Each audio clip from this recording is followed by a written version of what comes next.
Kita akan membahas satu tema yang pembahasan ini sering kita lewati ketika kita membaca satu surat yang disunahkan untuk dibaca di hari Jumat. Kita sering membaca surat ini, namun jarang di antara kita yang mentadabburi, jarang di antara kita yang tafakur tentang kandungan yang sangat dahsyat dari ayat-ayat Al-Quran yang kita baca. Salah satunya adalah surah Al-Kahf yang setiap pekan kita ulang.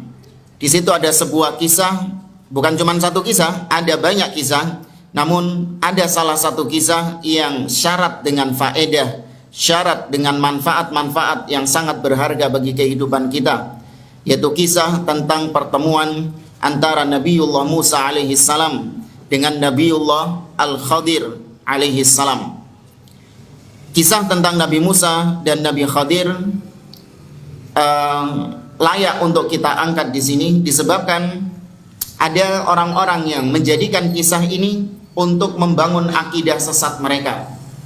Di antaranya adalah kaum tasawuf atau orang-orang sufi. Mereka menjadikan kisah antara Musa dengan Khadir sebagai pembenaran atas akidah sesat mereka bahwa wali itu lebih tinggi tingkatannya daripada nabi. Mereka menganggap bahwa Musa adalah nabi, sedangkan Al-Khadir adalah wali. Kemudian di dalam kisah tersebut kita dapati ternyata nabi itu melok ngikut kepada wali. Bukannya wali yang ikut kepada nabi, tapi nabinya yang ngikut kepada wali, yang merengek-rengek ngikut kepada wali. Ini menunjukkan bahwa wali tingkatannya lebih tinggi daripada nabi. Kemudian wali itu bisa keluar dari syariat nabi. Buktinya Nabi Khadir yang kata mereka wali itu tidak wajib mengikuti Nabi Musa alaihi salam. Maka wali-wali yang ada sekarang boleh dia keluar dari syariat Nabi Muhammad SAW dan punya syariat tersendiri yang berbeda dengan syariat Nabi Muhammad SAW. Dan banyak sekali nanti akan kita singgung satu persatu beberapa akidah-akidah sesat yang dibangun dari kisah antara Nabi Musa dengan Nabi Khadir. Namun inilah metode Ahlussunnah wal Jamaah. Berbeda dengan metode Ahlul Bidah. Mereka menjadikan ayat-ayat Al-Quran atau hadis-hadis Nabi SAW untuk melegalkan kesesatan-kesesatan mereka, disebabkan karena kegagalpahaman mereka terhadap ayat-ayat dan hadis-hadis tersebut.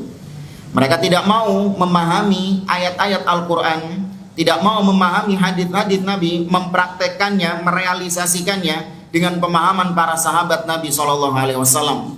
Mereka memahami dengan akal mereka.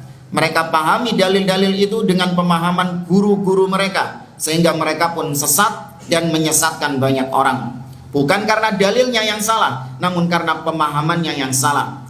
Sebagaimana para ulama mengatakan, laisa sya'nu an tastadil, walakinna sya'na ay yakuna istidlaluka sahihan. Perkaranya bukan kau bisa berdalil. Bukan itu masalahnya. Kau mengatakan qala Allah berfirman bla bla bla, Nabi SAW bersabda bla bla. Bukan itu ukuran kebenaran. Ya, ukuran kebenaran seseorang bukan karena dia bisa mengeluarkan dalil-dalil, mengeluarkan argumentasi-argumentasi atas atas akidahnya itu, bukan. Karena orang sekarang, zaman sekarang kita dapati banyak yang bisa berdalil. Maka Masya Allah sampai hafal letaknya di mana, ayat berapa, nomor berapa, kanan atas, kiri bawah, depan belakang, tahu semuanya.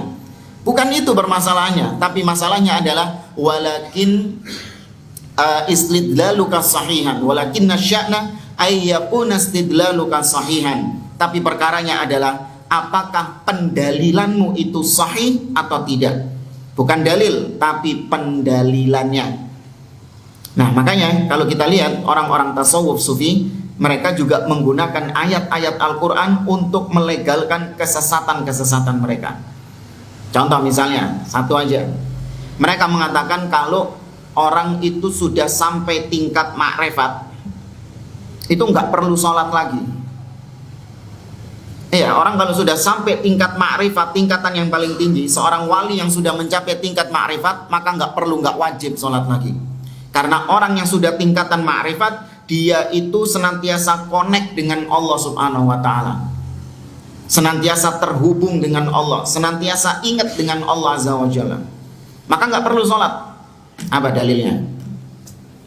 Ada dalilnya loh. Akidah ngawur kayak gini, iya kan? Keyakinan ngawur kayak gini, itu ada dalilnya juga. Ada yang tahu? Hah? Yakin. Ya, wa'bud rabbaka hatta ya'tiyakal yakin. Sembahlah Rabbmu sampai datangnya keyakinan atas kalian. Jadi menyembah Allah, kalau sudah yakin, maka nggak perlu menyembah Allah. Padahal yakin di situ maknanya adalah kematian. Sembahlah Rabbmu sampai datangnya yakin, artinya datangnya kematian. Namun mereka memahami yakin di situ artinya adalah keyakinan. Mereka juga memang berdalil dengan surah Thaha, sebuah ayat dalam surah Thaha. Allah mengatakan kepada Nabi Musa, "Innani anallah, la ilaha illa ana, fa'budni wa aqimis salata li dzikri." Kata Allah kepada Musa, sesungguhnya aku adalah Allah, tidak ada ilah yang berhak disembah kecuali aku, maka sembahlah aku saja dan dirikanlah salat untuk mengingatku. Dirikanlah salat untuk mengingatku. Jadi kalau sudah ingat, maka nggak perlu salat. Gitu dalilnya.